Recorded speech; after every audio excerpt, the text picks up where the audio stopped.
Tech startup lead generation tip number 3, suffering from Weitus.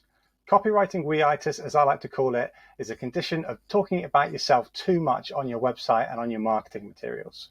Tech companies often fall into this trap by talking too much about how brilliant their technology is. When ultimately, as a prospect, I don't really care about how to advance your software is. I care about, can you solve my problems and can you enable me to achieve my goals?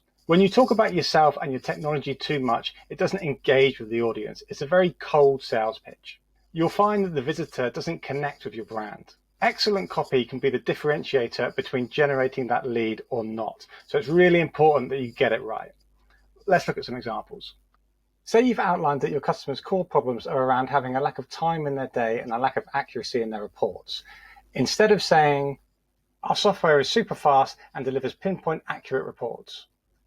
Instead, you should talk to the audience and address their problems. Our super fast software saves you time and enables you to deliver reports with 100% accuracy every time. It's a subtle change, but it will have a huge impact on connecting with the audience.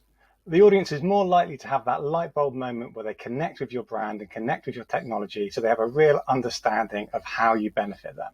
Improving your copywriting to talk to the audience rather than about yourselves and about your own technology too much can have a significant impact on the number of leads that your website generates.